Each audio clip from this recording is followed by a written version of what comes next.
one of the mysteries seemed to be like, well, why do they always have like different Felix Leiter, which they did for a long time. But in '83 it came out. Well, they did actually ask Jack Lord to come back for Goldfinger, but he wanted a lot more money and a lot better billing. So they said thanks, but no thanks. Right. And so that began the tradition of having a different actor play Leiter every time. Oh, right, yeah. So I do feel that's one thing in the Bond franchise. That's also, I think in the Craig era, they missed a beat not having a good through line with Jeffrey Wright. I mean, what did he skip Skyfall and he skipped Spectre? If I'm right. Yes, that's right. He was in the first two and then the fifth. Yeah. And so when he comes back and there's that emotional arc of him dying, I'm like, oh yeah, right. I guess I got to go like back 14 years to kind of get that connection, because they were good then, and obviously they've Leiter's been in the franchise since day one, but to get that Craig and Jeffrey Wright tie-in, I think I just found that I was like, oh okay, that's strange, he's gone, but I was never emotionally involved in that arc because the actors were so far apart in terms of when they were literally last on screen together. But why they couldn't find some place for Jeffrey Wright, even in Spectre, I don't think would have been a miss. Yeah, and also Jeffrey Wright had a different look for No Time to Die because he had his head shaved, where he didn't in the first two appearances. So, not that would have thrown me, but but he definitely had a much different appearance, because of shaving his head. But he's great. I mean, he's great in everything that I've seen him do, Jeffrey Wright. So I just feel he was a little bit underused. I mean, he's got that face of like, it's just his cat's just been run over. Right. He's got that, but that's his resting face. And I just think that he's got that very sardonic chemistry with Daniel Craig, and it just wasn't really utilized. Some significant parts were spoiled for me, but the one thing I got there strictly by deduction was that Felix might get killed in No Time to Die. When did you pick up on that? Well, my thinking was, okay, it's Craig's last film, and if you really, really wanted to go for like a big, one of the boxes is the sacrificial lamb. Someone on Bond's side gets killed almost always. And so if you really wanted to go for something, having Felix be the sacrificial lamb would be it. So that was, that was just strictly my guess. That one I did not know until it happened. Did you know that Craig was going to die? Yes. And did you know that through insider information? I don't want to give it too much away. Kind of, sort of, basically. I mean, because we've had rumors about it kind of juggling around, but nothing was nailed down. It was from someone who claimed inside information, right? But I was skeptical because the same source claimed something else that didn't pan out. So I think then the person wanted to kind of really show me. So he kind of got in my face to let me know that this is what was going to happen. Wow. Okay. Well, talk about ruining a film for you. I don't know if I would have want that. But I mean, so with that, I had the run up, and maybe I'll get your take on this, Bill. I had the run up of Danny Boyle being the director and then him falling out for creative differences or whatnot. But I thought the through line of that was that Danny Boyle wanted to kill Bond, and that Eon didn't. Well, one thing I did, I called it the Bond 25 timeline, and where what happened was by early 2018, all of this stuff was I couldn't keep it straight in my head, so I sat down and I put it on a website, in timeline form, chronology form. And I went back and looked, and there was one tabloid said that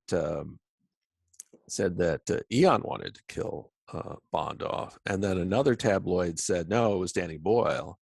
So I'm thinking the one that said Eon wanted to do it was correct. Right. So yeah, what happened was, so in 2018, early 2018, I went through the blog fairly as methodically as I could, and I put all this down, and then from that point onward, I started following it. Like a digital scrapbook almost. Yeah, yeah, exactly. And that whole thing with Danny Boyle is just bizarre in the sense that they had started developing a script with Purvis and Wade. They confirmed that in the summer of 2017.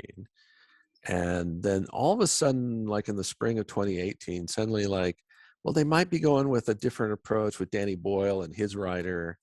And then it's Daniel like, Hodge, is that the guy? Something Hodge? John Hodge. Thanks. Yeah, John Hodge. And so then in May of 2018, they announced, yeah, Boyle's going to direct and John Hodge is going to write. No mention of Purvis and Wade, who they had mentioned before in previous announcements.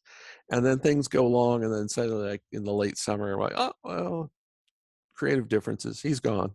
Yeah. And the gist of it was when the Danny Boyle stuff first surfaced was, well, he's got this great idea, and if they can like make it work in a script, then they're going to go with that. So what I'd like to know is, like, did they not vet him? And I don't think he vetted them. Yeah.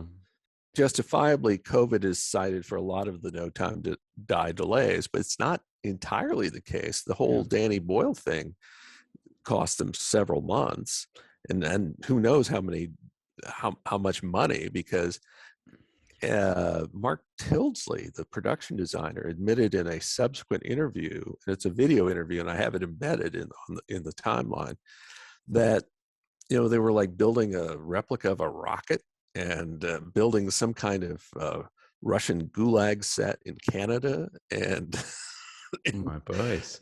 Yeah, so how They're much throwing money? it money. Yeah. Yeah. I think he would have done a really good job. I wonder if it's Daniel Craig's choice to bring him in after he did the Olympics video. Possibly, because there was I think it was a Baz Bamboy story in the Daily Mail saying that, Craig really wanted him. And so he was his boy. And then he must have had a creative difference. Eon must have said, no, we're not doing this, we're not doing that. I mean, I've got no sign. Oh, wait. And then on one of the interviews that they do after, one of the junkets they do to promote the film, right. Someone asked, so whose idea was it to kill off Bond?